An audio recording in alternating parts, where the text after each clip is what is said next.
Baik, selamat sore. Perkenalkan, nama saya Yohanes Saban, NIM 2003-03-0113, kelas C semester 2, jurusan Sosiologi, Fakultas Ilmu Sosial dan Ilmu Politik, Universitas Nusa Cendana. Saya ingin membaca hasil pekerjaan saya mereview buku Teori Sosiologi Klasik. Yang pertama, sebuah sejarah dari klasik sosiologi. Sosiologi muncul di pertengahan abad ke-19 sebagai ilmu independen dari pola perkembangan dan fungsi sistem sosial, bukan karena objek kajian yang baru telah muncul, tetapi karena masalah telah berkembang dalam ilmu sosial yang tidak mungkin terjadi ditangani dengan cara tradisional dan dalam batas-batas sistem pengetahuan yang ada. Visi sosiologis dunia atau gaya berpikir sosiologi mengandaikan pandangan masyarakat sebagai atau kesatuan sistematik yang berfungsi dan berkembang. Menurut hukum sendiri, ada bukan sebagai sesuatu yang dibandingkan secara mekanis dan oleh karena itu memungkinkan segala macam kewenangan-kewenangan kombinasi elemen sosial yang terpisah, sikap sadar pada studi tentang yang benar-benar ada hubungan sosial yang berbeda tentang konstruksi utopis dan sosial yang ideal. Yang kedua, premis sosial dan kelas sosiologi. Kelahiran sosiologi juga dikaitkan dengan kebutuhan sosiologi tertentu, sama seperti sosial filsafat. Pencerahan mencerminkan pecahan tanaman feodal dan kebangkitan baru masyarakat kapitalis yang dipartisipasi dalam banyak hal. Sosiologi muncul sebagai refleksi dan antagonisme batin masyarakat kapitalis dengan perjuangan sosial dan politik yang dihasilkan olehnya. Awal abad ke-19 tidak hanya merupakan periode pertumbuhan kapasitas yang penuh andai, tetapi juga dari tampilan jelas pertama dan kontradiksinya. Pertumbuhan industri dan kota disertai penghancuran mesil kaum tani, pengajian dan pengrajin, properti kecil, pemilik kondisi kerja terbaik yang sangat keras, dan kehidupan pekerja sangat kontras tajam dengan pertumbuhan kekayaan borjuis. Yang ketiga, Auguste Comte dan origin de sosiologi. Pendiri partisipasi dalam filsafat sosiologi, lahir dan mempelajari pada tahun 1798 di keluarga seorang pegawai negeri. Paruh pertama abad ke-19 adalah periode yang sangat penting dalam sejarah Prancis. Perkembangan pesat kapitalis dan membutuhkan struktur kelas baru masyarakat disertai dengan perubahan sering terjadi bentuk kekuatan politik, direktori, konsulat, kebersiaran, pemulihan, revolusi tahun 1830, monarki.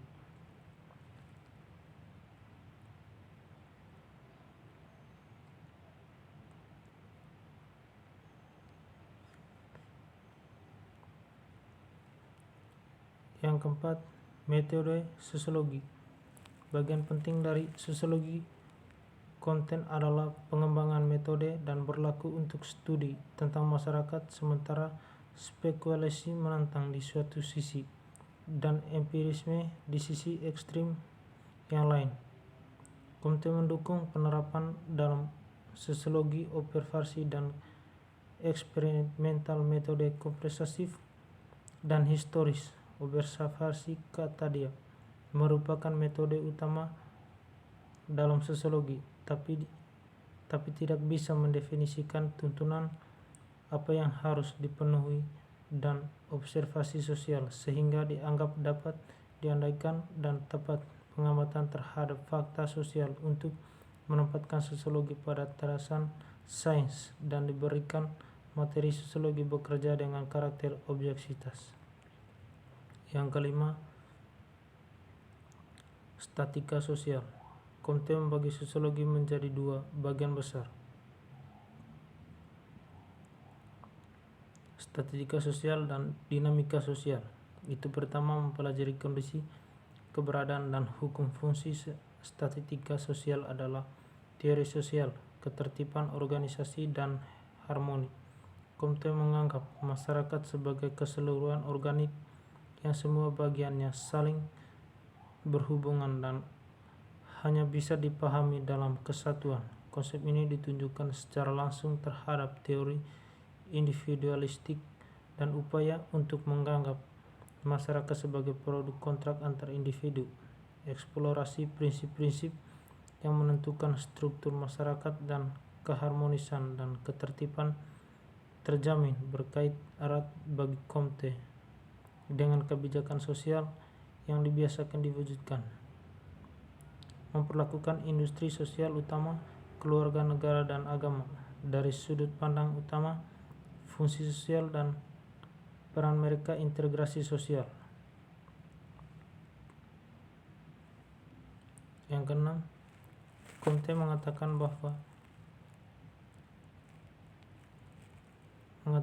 bahwa dinamika kehidupan kolektif umat manusia perlu dibentuk teori positif kemajuan sosial dengan secara sekedar membatraksi dirinya dan keberagaman dalam bentuk konkret perkembangan sejarah, yang membuat skema berdasarkan contoh-contoh yang diambil sejarah negara-negara Eropa yang paling beradab. Menurutnya, kemajuan berarti pengembangan sepanjang garis menarik, meskipun dalam mencoba membebaskan konsep kemajuan dari ikatan dengan nilai-nilai metafisik dan menekankan bahwa itu termasuk pengembangan sederhana tanpa rasa menyempurnakan atau meningkatkan. Sains tulis tidak dapat menjawab apakah kemajuan sosial itu juga kemajuan moral, meskipun dia sendiri yakin akan hal itu saat memilih peran dari berbagai faktor yang mempengaruhi perkembangan sosial. Comte membaginya perkembangan. Ia berkualitatifkan iklim, ras, harapan hidup, pertumbuhan populasi, dan kondisikan pembagian kerja dan beragam perkembangan fitur. Yang ketujuh, konsep sosiologi Herbert Spencer. Kelahiran sosiologi di Inggris dikaitkan dengan nama Herbert Spencer tahun 1820 sampai 1903. Di pertengahan abad ke-19, ketika aktivitas ilmiahnya dimulai orang Inggris, kapitalisme berada di puncak kemakmuran Inggris setelah menyelesaikan revolusi industri. Belum semua negara lain telah jauh melalui pertengahan. Dia adalah simbol kemakmuran dan liberalitas meskipun kontradiksi. Kelas yang akut, kelas menggagah Inggris dengan bangga-bangga akan kemajuan tersebut dibuat melihat ke masa depan dengan percaya diri. Suasana itu juga mempengaruhi pada Spencer filosofi sosial. Spencer bekerja dari tahun 1837 hingga tahun 1841 sebagai insinyur dan teknis di kereta api, sekaligus mempelajari matematika dan ilmu alam. Kemudian selama beberapa tahun dikontribusikan pers.